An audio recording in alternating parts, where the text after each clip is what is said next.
வணக்கம் பசங்களா. இந்த வீடியோல ஒன் பீஸ் மாங்கா சாப்டர் 1156ஓட ரிவ்யூ தாங்க பார்க்க போறோம். இந்த சாப்டர் படிக்கிறது ஒரு மாதிரி ஜாலியா இருந்துச்சுன்னு சொல்லிட்டு சொல்லலாம். அது எனக்கு தெரிஞ்சு படிச்ச எல்லாரும் அப்படிதான் ஃபீல் ஆகுன்னு சொல்லிட்டு நினைக்கிறேன். எனக்கு இது ஒரு மாதிரி ஜாலியா சூப்பரா போச்சுங்க. அண்ட் இதை பத்தி மற்ற விஷயத்துல நம்ம வீடியோல போயிட்டு டீட்டெயிலா பேசுவோம். ஓகேங்களா? ஸோ வாங்க ரிவ்யூ பண்ணலாம்.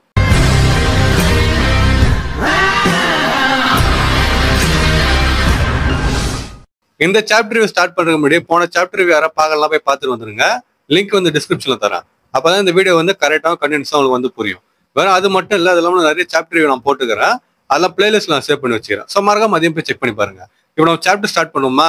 சாப்டர் எப்படி ஆரம்பிக்குதுன்னா, ஸ்டார்டிங்கே சில ஐடல்ஸ் பத்தி பேசுறாங்க. ஐடல்னா இப்போ கேப்பப் ஐடல்லாம் உங்களுக்கு தெரிஞ்சிடும். கொரியால வந்து சிங்கரா இருக்கட்டும் இல்லை டான்ஸரா இருக்கட்டும், அவங்கலாம் வந்து கேப்பப் ஐடல்ஸ்னு சொல்லிட்டு சொல்லுவாங்க. ஸோ புரியுற மாதிரி சொல்லலாம், செலிபிரிட்டின்னு சொல்லிட்டு வச்சிங்களேன். அந்த மாதிரி அந்த டைம்ல ராக்ஸோட யாரா இல்லை ராஜரோட யாரா டைம்ல சில ஐடல்ஸ்லாம் வந்து இருந்தாங்களாம். அவங்க யாருன்னா குஜா பரேட்னு சொல்லிட்டு சொல்றாங்க. அவங்க போற இடத்துலலாம் வந்து யாராலையும் அவனை தடுக்க முடியல, இது பண்ண முடியலன்னு சொல்லிட்டு சொல்றாங்க. காரணம் என்ன? அவங்க அழகுதான். எல்லாம் வந்து அவங்க அழகுல மயங்கிடுவாங்க. இப்போ எப்படி ஹேண்ட்காக் அழகுல வந்து மயங்குறாங்களோ, அதே மாதிரி அந்த டைம்ல குஜா பரேட்ல இருந்த எல்லாரும் அழகுலையும் வந்து மயங்கிட்டு இருக்கிறாங்க எல்லாருமே. அதனால அவங்கள வந்து ஒரு ஐடல்னே சொல்லிட்டு சொல்றாங்க. சோ இதுக்கடுத்த சீன் வந்து பாத்தீங்கன்னா குஜா பரேட்டுக்கு போகுது. அங்க நம்ம குளோரியஸை வந்து காட்டுறாங்க. குளோரியஸை வந்து அங்க சுத்தி இருக்கிறவங்க கிட்ட, சே நான் ஏன் தான் இவ்வளவு அழகாகிறேன், பாக்கிறதுக்கு எனக்கே வந்து ஒரு மாதிரி இருக்குது, என் அழகு எப்பதான் வந்து ஒரு அளவோட முடியுமா தெரியல, நான் அழகானே போறேன்னு சொல்லிட்டு அவன் மட்டும் பேசினு இருக்கிறா. பின்னாடி இருக்கிற மத்த பொண்ணுலாம் வந்து பாத்தீங்கன்னா பார்த்து அழகிறீங்கன்னு சொல்லிட்டு அவ கூட வந்து சிம் பண்ணினுக்கிறாங்க. அவ வந்து தன்னை பெருமையா பேசினுக்கிறா. அப்போ ஒரு பொண்ணு வந்து குளோரியஸை கிட்ட வரா. அவ பேர் வந்து ட்ரீட்டோமான்னு சொல்லிட்டு சொல்றாங்க. அந்த பொண்ணு யாருன்னா அமேசான் லிலியோட ஃபியூச்சர் எம்ப்ரஸ்ன்னு சொல்லிட்டு சொல்றாங்க. சோ அந்த பொண்ணு வந்துட்டு, குளோரியஸ் அம்மா உங்களுக்கு வந்து லெட்டர் வந்துக்குதுன்னு சொல்லிட்டு சொல்றாங்க. என்ன லெட்டர்னா, ஃபேன்ஸ் கிட்ட லெட்டர் வந்துக்குதான். நான் தான் சொன்னல ஐடல்ஸ்ல. ஸோ ஐடல் தான் வந்து லெட்டர்லாம் ஃபேன்ஸ் எழுதுவாங்க அழகுல மயங்கி. ஸோ அந்த மாதிரி வந்து பார்த்தீங்கன்னா வந்திருக்குது. அதை வந்து கையில எடுத்துன்னு வரா. ஸோ ஒரு 100 லெட்டர் இருக்குதுன்னு சொல்லிட்டு வச்சிங்களேன். அதை வந்து குளோரியஸை பாக்குறா. அப்படி பாக்குறப்ப அவங்களுக்கு பின்னாடி ஒரு மலை மாதிரி இருக்குது. அது கப்பல்ல வந்து மலை மாதிரி இருக்குது. அது என்ன மலைன்னு சொல்லிட்டு பார்த்தீங்கன்னா லெட்டரே வந்து மலை அளவுக்கு சேர்ந்து இருக்குது. அப்ப குளோரியஸை வந்து அது என்னதுன்னு சொல்லிட்டு அவ கேட்கறா. உடனே ட்ரீட்டம் என்ன சொல்றேன்னா, அது ஷேக்கிக்காக வந்துக்குதுன்னு சொல்லிட்டு சொல்றா. ஷேக்கி யாருன்னா நம்ம ஷக்கியாக்காக தான். அவளுக்காக வந்துக்குதுன்னு சொல்லிட்டு சொல்றா அவ. உடனே குளோரியஸை வந்து பாத்தீங்கன்னா லைட்டா கடுப்பாவறா. இதுக்கு அடுத்துதாங்க காமெடியா போச்சு. இது வந்து படிக்கிறப்ப நான் சிரிச்சுன்னு சொல்லிட்டு சொல்லலாம். ஃபுல்லா ஒரு மாதிரி ஜாலியா கியூட்டா ஒரு மாதிரி காமெடியா நல்லா போச்சு. என்ன நடக்குதுன்னா, இவங்க வந்து இதை பத்தி பேசிக்கிறாங்களா. அப்போ ஒரு பைரட் குரூ வந்து இவங்க கிட்ட சண்டை போடுறதா வருது. அது யாருன்னு சொல்லிட்டு பார்த்தா நம்ம ரோஜரோட குரூ தான். வந்ததுக்கு அப்புறமா அவர் வந்து மைக்ல பேசுறாரு. ஹலோ, நான் ராஜர் பேசுறேன். அவளை ஒழுங்கா என்கிட்ட இன்னைக்கு கொடுத்துருங்க. இன்னைக்குதான் அவளை வந்து நான் உங்க குரூல இருந்து என் குரூ வந்து நான் மாத்திக்க போறோம், அவளை நான் தூக்க போறேன்னு சொல்லிட்டு பாத்தீங்கன்னா ராஜர் வந்து மைக்ல பேசுறான். அப்ப குளோரியஸா வந்து நம்ம ராஜருக்கு சிம் பண்ணிருக்கிறா. அவ என்ன சொல்றான்னா, ராஜர் நான் பத்தாதா உனக்கு, நீ அவ பின்னாடி போறேன்னு சொல்லிட்டு அவ வந்து கேட்கறா. ஆனா நம்ம ராஜர் வந்து பாத்தீங்கன்னா போய் அவளை தூக்கின்னு வாங்கன்ற மாதிரி சொல்லிட்டு சொல்றான் மத்தவங்க கிட்ட. அப்ப இதை வந்து நம்ம ஷேக்கியாக்கா வந்து கேட்கறா. வந்து பேசணும் ஷேக்கியாக்கா பத்தி தான் பேசினிருப்பான். சோ ஷேக்கியாக்கா கேட்டு, யாரடா நீ தூக்க போறேன்னு சொல்லிட்டு வெளியே வர ரூம்ல இருந்து. சோ எல்லாம் வந்து பாத்தீங்கன்னா உடனே சிம் பண்றாங்க. யாராவது பொண்ணுங்களா இருக்கட்டும் இல்ல பசங்களா இருக்கட்டுமே, எல்லாம் வந்து சிம் பண்றாங்க. ஓடா வந்து நடுநடுல கவிதை மாதிரி எழுதுறாரு. அந்த பொண்ணு அசைஞ்சா எப்படி இருக்குது, நடந்தா எப்படி இருக்குது, அது இதுன்னு சொல்லிட்டு சொல்றாரு. நம்ம அதை பத்தி எல்லாம் ஒரு டீட்டெயிலா பார்க்க தேவையில்ல. சோ அந்த மாதிரி ஷேக்கி வந்து வெளியே வரா. வந்தோடனே ராஜர் பேரட் எல்லாம் வந்து பாத்தீங்கன்னா சிம் பண்றானுங்க. சில பேர்லாம் வந்து கையில பூ வச்சுட்டு என் பூ எடுத்துவாங்க, அவன் பூ எடுக்காதீங்கன்னு சொல்லிட்டு நம்ம ஷேக்கி கிட்ட சொல்லுறாங்க. அப்ப நம்ம கபான் வந்து என்ன பண்றான்னா, ஷேக்கி கிட்ட வந்து போறான். அதான் சண்டை போற மாதிரி போறான். அப்ப வந்து என்ன பண்றான்னா, கபான்னு சொல்லிட்டு அவனை வந்து அடிக்கிறான். நம்ம கபான் வந்து பாத்தீங்கன்னா அடி வாங்குறத பத்தி கவலைப்படாம, என் பேரை நீ சொன்னதே எனக்கு சந்தோஷமா இருக்குதுன்னு சொல்லிட்டு சொல்றான். கபான் வந்து எப்பேற்பட்டாலும் சொல்லிட்டு நமக்கு தெரியும். அந்த டைம்லயே வந்து பாத்தீங்கன்னா அப்படிதான் இருந்துக்கிறான். சோ இதுக்கடுத்து நம்ம ராஜர் வந்து நம்ம ஷேக்கியை பார்த்துட்டு, எப்படி நீ கபான் அடிப்புன்னு சொல்லிட்டு கோமா வரல, காமெடியா வந்து பாத்தீங்கன்னா வரான். சோ அதுக்கடுத்து அவன் வர்றப்ப நம்ம ஷேக்கி அவனே வந்து போட்டு பொழுது கட்டிடுறான். பொழுது கட்டிட்டு அவன் கீழே வந்துடுறான். ராஜர் அவன் மேல வந்து பாத்தீங்கன்னா அவன் நிக்கிறான். அப்ப ராஜர் வந்து என்ன சொல்றான், எனக்கு உண்மையோட ரொம்ப பிடிச்சது ஷேக்கின்னு சொல்லிட்டு சொல்றான். இது வந்து எனக்கு ஒரு மாதிரி அசிங்கமா இருந்துச்சு. அதே மாதிரி என்ன சொல்றதுன்னு சொல்லிட்டு தெரியல. ஏன்னா ஃபியூச்சர்ல அவனோட ஃப்ரெண்டு ஃபர்ஸ்ட் மேட் ரயிலி கல்யாணம் பண்ணிக்கிற பொண்ணு. ஆனா அந்த பொண்ணுக்கு வந்து பாத்தீங்கன்னா ஒட்டுமொத்த குரூ வந்து சிம் பண்ணி இருந்துக்குது. இது நினைச்சு சந்தோஷப்படுற தாயிலெல்லாம் வந்து ஒரு மாதிரி இடப்படுறதுன்னு சொல்லிட்டு தெரியல. ஆனா ஒரு காமெடியா போச்சுன்னு சொல்லிட்டு வச்சுங்களேன். நான் கூட ராஜரை சரி தலைவன் வந்து வேற லெவல்ல கிங் ஆஃப் த பைரட் எல்லாம் ஆயிருக்கிறான், வந்து மாசா இருப்பான்னு சொல்லிட்டு பார்த்தா இந்த மாதிரி சிம்பல் நிக்கிறாங்க. அம்மால இந்த மாதிரி இதே போச்சுன்னு சொல்லிட்டு சொல்லலாம். சும்மா சொல்றேன் நானு. பட் எப்படி இருந்தாலும் பசங்க வந்து இந்த மாதிரி தானே பண்ணுவானுங்க. ஒரு அழகான பொண்ணு வந்து முன்னாடி நிக்கிறப்ப நம்ம எப்படி பண்ணாம இருப்போம்? கரெக்டுங்களா? நம்ம நாமி மாதிரியோ ராபின் மாதிரியோ ஹேங்காக் மாதிரியோ இந்த ஜென்ரேஷன்ல அந்த மாதிரின்னா, அந்த ஜென்ரேஷன்ல ஷேக்கி தான் வந்து பெரிய ஆளு. ஸோ அப்கோர்ஸ் சிம் பண்ணுவானுங்க தான். ஆனா ராஜர் இந்த அளவுக்கு பண்ணுவான்னு சொல்லிட்டு நான் எதிர்பார்க்கல. அதை நான் சொல்லிக்க விரும்புறேன். ஆனா சோ இதுக்கடுத்து நம்ம ஷேக்கி வந்து என்ன பண்றான்னா, நான் தான் அவட்ட முன்னாடியே சொல்லிக்கிறேன்ல ராஜர், யாருக்கிட்டயும் நான் சப்மிட் பண்ணிக்க மாட்டேன்னு சொல்லிட்டு அவ வந்து சொல்றா. சோ இதுக்கு அடுத்து அவ என்ன சொல்றான்னா, அவங்களோட குரூ கிட்ட குஜா பரேட் கிட்ட அவனோட ட்ரெஷர்லாம் வந்து எடுத்துன்னு வாங்கன்னு சொல்லிட்டு சொல்றான். மத்தவங்க வந்து பாத்தீங்கன்னா போயிட்டு எடுக்கிறாங்க. அப்ப வந்து நடந்து போறப்ப நம்ம ரெய்லி வந்து இருக்கிறான். நான் கூட யோசிச்சேன், இந்த ஃபர்ஸ்ட் கபான் வந்தா போட்டு பொழுது கட்டிட்டா, அதுக்கடுத்து ராஜர் வந்தா அப்பயும் போட்டு பொழுது கட்டிட்டா, சரி ரெய்லி வருவான், ஆனா ரெய்லி தானே புருஷன் ஃபியூச்சர்ல, சோ ரெய்லி வந்து வருவான், ஒரு மாதிரி ரொமான்டிக்கா போகும்னு சொல்லிட்டு எதிர்பார்த்தேன். சண்டை போட வர்றப்ப அந்த நம்ம நிறைய தமிழ் படம் எல்லாம் பார்த்திருப்போம், ஒரு மாதிரி ரொமான்டிக்கா போகும்ல, சோ அந்த மாதிரி ஏதாவது போமான்னு சொல்லிட்டு எதிர்பார்க்கறப்ப அந்த மாதிரி எதுவுமே நடக்கல. ஷேக்கி நடந்து வரப்ப ரெய்லி வந்து பாத்தீங்கன்னா நின்று வேடிக்கை பார்த்துன்னு.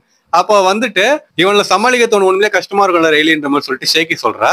அப்ப நம்ம ரெய்லி வந்து பாத்தீங்கன்னா ஆமா தலைவலியா இருக்குதுன்னு சொல்லிட்டு சொல்றான். உடனே ஷேக்கி வந்து பாத்தீங்கன்னா அவனை பார்த்து கண்ணடிச்சுட்டு அவன் மட்டும் நடந்து போறான். நம்ம ரெய்லிக்கு வந்து ஒன்னும் புரியல, வந்து அப்படியே முழிக்கிறான். சோ இதுக்கு அடுத்து நேவி வராங்க. அப்ப நம்ம குஜா பைலட்டா இருக்கட்டும், அப்புறம் ராஜர் பைலட்டா இருக்கட்டுமே, ரெண்டு பேருமே வந்து கிளம்புறதுக்கு ரெடியா வராங்க. அப்ப குஜா பைலட் வந்து கிளம்பி போயிடுறாங்க. அப்ப நம்ம ராஜர் கிட்ட வந்து ராஜர் அங்க பாரு அது கார்ப்னு சொல்லிட்டு சொல்றாங்க. உடனே ராஜர் வந்து பாத்தீங்கன்னா என்ன சொல்றான்னா, ஸ்டார்டிங்ல வந்து சீக்கிரமா கிளம்புங்க, நம்ம வந்து கிளம்பி போயிடலாம்னு சொல்லிட்டு சொல்லுவான். ஆனா அது வர்றதுக்கு கார்பன் தெரிஞ்சவனே ஓகே பிளான் வந்து சேஞ்ச் ஆயிடுச்சு, இப்ப நான் சொல்றதை வந்து செய்யுங்கன்னு சொல்லிட்டு நம்ம ராஜர் வந்து சொல்றான். சோ அதுக்கடுத்து நம்ம ராஜர் அப்புறமா கார்ப் ரெண்டு பேருமே வந்து சண்டை போடுறாங்க. இதுல நம்ம கார்ப் வந்து பாத்தீங்கன்னா ஒரு அட்டாக் யூஸ் பண்றோம், மீட்டர் ஃபிஷ்னு சொல்லிட்டு, இதை நம்ம கேள்விப்பட்டிருப்போம். ஆனா அதுக்கு அடுத்து இன்னொரு ஒரு அட்டாக்ங்க, அது பேர் வந்து அராமிட்டாமான்னு சொல்லிட்டு சொல்றாங்க. இது அபிஷியல் டிரான்ஸ்லேஷன் கிடையாது, அதுல பார்த்தா கரெக்டா தெரியும். இது ராஜரோட அட்டாக்னு சொல்லிட்டு நினைக்கிறேன். ஏற்கனவே கமுசரி நம்ம வந்து பார்த்திருப்போம், டிவைன் டிபார்ச்சர். இப்போ வந்து பாத்தீங்கன்னா அராமிட்டாமான்னு சொல்லிட்டு ராஜரோட ஒரு நேம்டு அட்டாக்னு சொல்லிட்டு நினைக்கிறேன், அவன் தான் சொல்லிட்டு நினைக்கிறேன், பட் கரெக்டா தெரியல. அது வந்து பாத்தீங்கன்னா காட்டியிருக்கிறாங்க. இதுக்கடுத்து நம்ம ராஜரங்க அப்போ வந்து மாத்தி மாத்தி போட்டு அடிச்சுக்கிறாங்க, அதை வந்து நம்ம கிட்ட காட்டுறாங்க. அப்ப சைட்ல என்ன சொல்றாங்கன்னா, ராஜரா இருக்கட்டும், கார்பா இருக்கட்டும், ராக்ஸா இருக்கட்டும், அந்த இறால வந்து கொடி கட்டி பறந்தாங்கன்னு சொல்லிட்டு சொல்றாங்க. ஆனா அப்படி அவங்க பறந்தாலுமே அவங்களுக்கு ஈடு இணையா குஜா பைலட்டும் வந்து இருந்துக்கிறாங்க. அந்த இறாவை பத்தி பேசுறப்ப குஜா பைலட்டை பத்தி பேசாம யாராலையும் இருக்க முடியாதுன்னு சொல்லிட்டு சொல்றாங்க. ஏன்னா அந்த அளவுக்கு அவங்க ஃபேமஸா இருந்துக்கிறாங்க, ஐடல்ஸா வந்து பாத்தீங்கன்னா இருந்துக்கிறாங்க. அண்ட் எந்த அளவுக்குன்னு சொல்லிட்டு பாத்தீங்கன்னா அவனோட வாண்டட் போஸ்டர் இருக்குதுல்ல, அதே வந்து ஏகப்பட்ட விலை வந்து போகுமா. இது பத்ததுக்கு அவங்களை வந்து வலிச்சு போட்டோ எடுக்கிறது. இப்போ வந்து ஆக்ட்ரஸ் எல்லாம் போட்டோ எடுப்பாங்க பாத்தீங்களா, நம்ம இந்தியால இருக்கட்டும் இல்ல வெளிநாட்டுல இருக்கட்டுமே, அந்த மாதிரி எடுத்துட்டு விற்கிறாங்கல்ல, அந்த காசே வந்து ஏகப்பட்டது வந்து போகுமா அந்த மாதிரி எடுக்கிற போட்டோஸ் எல்லாம். அந்த அளவுக்கு வந்து பீக்ல இருந்துக்கிறாங்க. சோ இதுக்கு அடுத்து என்ன நடக்குதுன்னா, நம்ம குளோரியஸ் இருக்கிறாள், அவ மேபி ராக்ஸ் க்ரூல சேர்ந்ததுனாலன்னு சொல்லிட்டு நினைக்கிறேன், பட் இதை தவிர வேற கரெக்டான காரணம் எனக்கு வந்து தெரியல. சோ மேபி அவ அதனால சேர்ந்ததுனால நம்ம ஷேக்கி அக்கா இருக்கிறாங்க பாத்தீங்களா, அவங்க வந்து அமேசான் லிலியோட எம்ப்ரஸா வந்து ஆயிடுறாங்க. அண்ட் அந்த மாதிரி ஆனதுனால அவனோட பாப்புலாரிட்டி இன்னும் அதிகமாச்சுன்னு சொல்லிட்டு சொல்றாங்க. சோ இதுக்கு அடுத்து சீன் வந்து எல்பாஃபுக்கு போறாங்க. நம்ம ஈடா வந்து ஒரு டவன் வச்சுக்கிறாள்ல, அங்க வந்து போறாங்க. அப்ப லோக்கி என்ன பண்ணிருப்பான்னா, கப்பல் எடுத்துன்னு போறான்ற பேர்ல கடல்ல வந்து ஊந்துட்டு இருப்பான் போல இருக்குது. உடனே அவன் வந்து காப்பாத்திக்கிறாங்க. அதனால இதை பத்தி வந்து நம்ம ஹேரல்ட் கிட்டே சொல்றாங்க, கூட ஈடா வந்து இருக்கிறா. அப்ப ஹேரல்ட் வந்து அவனை காப்பாத்துனதுக்கு ரொம்ப நன்றின்னு சொல்லிட்டு அவர் சொல்லி நிற்கிறாரு. அப்ப ஈடா வந்து என்ன சொல்றான்னா, இது முன்னாடி அந்த சொல்லியிருப்பான் காப்பாத்தனவன், காப்பாத்தலாமா வேணாமான்னு சொல்லிட்டு நான் யோசிச்சேன், அப்புறம் போய் காப்பாத்துறேன்னு சொல்லிட்டு சொல்லியிருப்பான். ஈடா வந்து பாத்தீங்கன்னா அவன் போய் கத்துவா, ஏன்டா ஒருத்தன் வந்து கடல்ல ஊந்துருக்கிறான், போய் காப்பாத்த சொல்லிட்டு யோசிச்சியான்ற மாதிரி சொல்லிட்டு அவன் வந்து திட்டினுக்கிறான். அப்ப லோக்கி வந்து என்ன சொல்றான்னா, யாரையும் நான் என்னை காப்பாத்த சொல்லன்னு சொல்லிட்டு சொல்றான். உடனே யாரு காப்பாத்தணும், அவன் வந்து பாத்தீங்களா இதுக்குதான் நான் வந்து காப்பாத்த மாட்டேன்னு சொல்லிட்டு சொன்னான்ற மாதிரி சொல்லிட்டு அவன் சொல்றான். உடனே நம்ம ஈடா வந்து லோக்கி கிட்ட போயிட்டு, லோக்கி உனக்கு வந்து அம்மாவும் இல்ல அப்பாவும் கூட இருக்கிறது இல்ல, அதனால நீ தனியா இருக்கிறியா, பேசாம என் கூட வந்துறியா, நான் அவனை பாத்துக்கிறேன்னு சொல்லிட்டு ஈடா வந்து பாசமா கேக்குறான். அதை கேட்டேன் லோக்கி வந்து முடியாதுன்னு சொல்லிட்டு கத்துறான். அதே சமயம் வந்து பாத்தீங்கன்னா ஹைருத்தினும் இல்ல முடியாது, அவன் வந்து கூட நம்ம கூட வரமாட்டான்னு சொல்லிட்டு அவனும் கத்துறான். அதுக்கடுத்து நம்ம லோக்கி என்ன சொல்றான்னா, நீ வந்து எதுக்காக இப்படி பண்றேன்னு சொல்லிட்டு எனக்கு தெரியும், இப்ப நீ வந்து வெளியில தங்கி இருக்கிற, ஒன்ஸ் நான் வந்து உன் அம்மாவை ஏத்துக்கணும் அப்படின்னா நீ திருப்பி கேஷ்ல வரலாம்னு சொல்லிட்டு நினைக்கிறியா, இது நடக்கவே நடக்காதுன்னு சொல்லிட்டு அவன் வந்து கத்துறான். உடனே ஹைருத்தின் வந்து லோக்கி கூட சண்டை போட போறான். ஹேரல்டும் வந்து இந்த மாதிரி பேசாதான்னு சொல்லிட்டு சொல்றாரு. ஆனா ஈடா வந்து என்ன பண்றான்னா, நீ பாக்கிறதுக்கு கியூட்டா இருக்கிற, எவ்வளவு அழகா பசங்க பேசுறாங்க பாருன்னு சொல்லிட்டு அவன் வந்து என்ஜாய் பண்ணுறா சின்ன குழந்தைங்கன்றதுனால. அதுக்கடுத்து இந்த மாதிரி சண்டை போட்டுக்கிறாங்களா, அப்போ வந்து ஒரு பொண்ணா பையனான்னு சொல்லிட்டு தெரியல, அவங்க பேர் வந்து பாத்தீங்கன்னா மாட்டோன்னு சொல்லிட்டு சொல்றாங்க. அந்த பொண்ணு வந்து அழுதுனுக்கிறா, அது பொண்ணு தான் நினைக்கிறேன், சரி பொண்ணு வச்சுப்போமே, அந்த பொண்ணு வந்து அழுதுனுக்கிறா. அப்ப நம்ம ஈடா போயிட்டு ஏமா அழறன்னு சொல்லிட்டு கேட்டவொடனே லோக்கி வந்து இந்த மாதிரி பண்ணினுக்கிறான், எனக்கு வந்து பிடிக்கவே இல்லைன்னு சொல்லிட்டு வாழறா. அப்ப நீ வந்து எனக்காக அழறியா, சரி அழாதுன்னு சொல்லிட்டு ஈடா வந்து சமாதானப்படுத்துறா. அதுக்கடுத்து லோக்கி என்ன சொல்றேன்னா, எனக்கு இந்த கண்ட்ரியை பிடிக்கவே இல்லை, இங்க இருக்கிற ஒருத்தனும் வீக்கா இருக்கிறீங்க, எனக்கு கூட வாழறதுக்கே பிடிக்கல, நான் வந்து கடலுக்கு போயிட்டு ராக்ஸ் மாதிரி ஃப்ரீயா வாழ போறேன்னு சொல்லிட்டு நம்ம லோக்கி வந்து சொல்றான். சோ இதுக்கு அடுத்து என்ன சொல்றான்னா, நம்ம ராக்ஸ் ஹேரல்ட வந்து ரெக்ரூட் பண்றதுக்காக அப்பப்ப எல்பாஃப் வந்துட்டு போவாங்களாம். அந்த டைம்லாம் நம்ம லோக்கி போயிட்டு என்ன வந்து சேர்த்துக்கோன்னு சொல்லி கேட்டு இருந்துக்கிறான். ஆனா ராக்ஸ் வந்து கடைசி வரையும் அவனை சேர்த்துக்கவே இல்லை. சோ இதுக்கு அடுத்து சீன் எங்க போகுதுன்னா, பைரட் ஐலண்டுக்கு போகுது. இது எப்ப நடக்குதுன்னு சொல்லிட்டு பாத்தீங்கன்னா, ராக்ஸ் குரூ வந்து பைரட் ஐலண்ட் கண்ட்ரோலுக்கு எடுத்ததுக்கு அப்புறமா பல மாசம் கழிச்சு வந்து நடக்கிறது. அப்ப நிறைய பேர் பைரட் ஐலண்டுக்கு வந்துட்டு நான் ராக்ஸ் குரூல வந்து ஜாயின் பண்ணி விரும்புறேன்னு சொல்லிட்டு சொல்லினுக்கிறாங்க. அப்ப மத்த பைரட்லாம் வந்து உன்னால முடியாது அதுன்னு சொல்லிட்டு பேசிட்டுக்கிறாங்க. அதே மாதிரிதான் வந்து ஒருத்தன் வரான், வந்துட்டு ராக்ஸ் எங்கன்னு சொல்லிட்டு கேக்குறான். உடனே இன்னொருத்தன் வந்து பாத்தீங்கன்னா, அவனால உன்னால பார்க்க முடியாது, ஆனா நான் எங்க இருப்பான்னு சொல்லிட்டு சொல்றேன், வேணா போய் பாத்துக்கோன்ற மாதிரி சொல்லிட்டு அப்படி போன்ற மாதிரி காட்டுறான். அதுக்கடுத்து அவன் நடந்து போறப்ப அவனே வந்து பாத்தீங்கன்னா அவன் வந்து எட்டி விடுறான். எட்டி விட்டு என்ன சொல்றான்னா, நீ வந்து ஐலாண்டோட ஆரம்பத்துல இருக்கிற, டீப்பா நீ போக போக நிறைய பைத்தியக்காரன் வந்து பாப்ப, அது எடுத்துக்காட்டுதான் எதுன்னு சொல்லிட்டு அவன் சொல்றான். அதை கேட்டதான் அவன் அடி வாங்கினான் பாத்தீங்களா ஒருத்தவன். அவன் என்ன பண்றான்னா இவனோட கழுத்தை வந்து பிடிக்கிறான். சோ அவன் யாருன்னு சொல்லிட்டு பாத்தீங்கன்னா அவன் பேர் வந்து கியோ த விக்கெட்னு சொல்லிட்டு சொல்றாங்க. அவன் வந்து ஃபியூச்சர்ல சில்வர் ஆக்ஸ்ன்னு சொல்லிட்டு கூப்பிடுவான் அவனை. அவன் வந்து இங்க வந்திருக்கிறான். அவன் யாருன்னு சொல்லிட்டு பாத்தீங்கன்னா ஷிக்கி இருக்கிறான்ல, கோல்டன் லைன் ஷிக்கி, அவனோட ரைவல்னு சொல்லிட்டு சொல்றாங்க. ஷிக்கி ஆல்ரெடி ராக்ஸ் பைரேட்ல தான் இருக்கிறான்.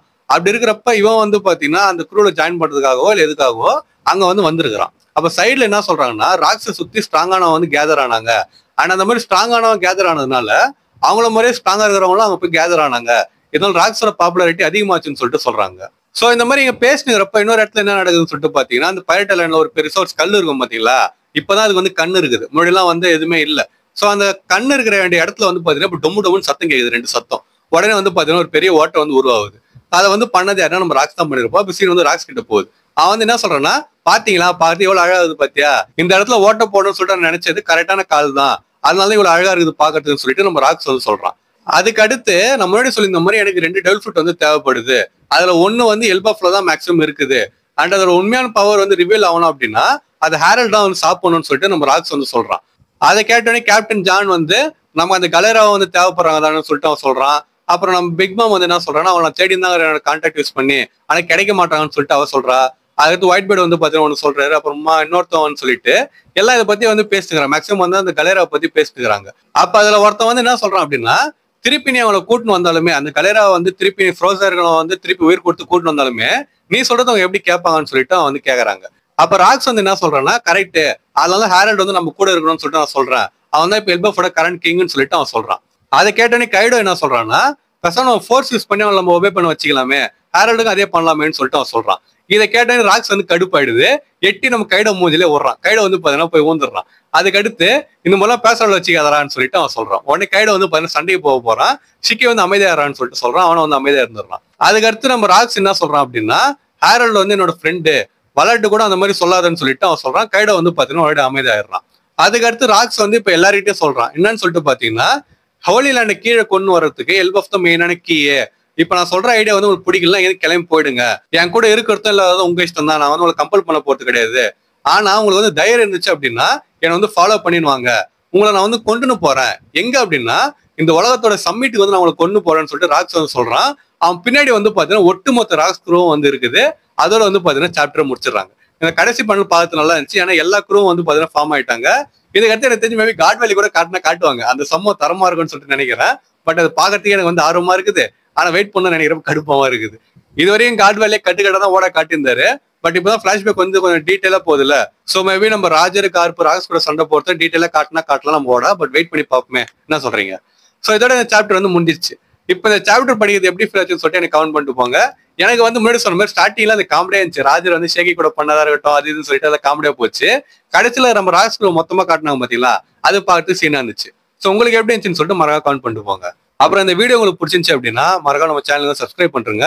இந்த வீடியோ நான் எப்படி போடணும் இதே மாதிரி தான் மற்ற வீடியோஸ் நான் போடுவேன். சப்போஸ் டவுட் இருந்துச்சுன்னா நான் போட மற்ற வீடியோஸ் போய் செக் பண்ணி பார்த்துக்கூட சப்ஸ்கிரைப் பண்ணுங்க. அண்ட் யாரெல்லாம் பண்றீங்களோ மறக்காம பக்கத்துல ஒரு மணியை வந்து அடிச்சிருங்க.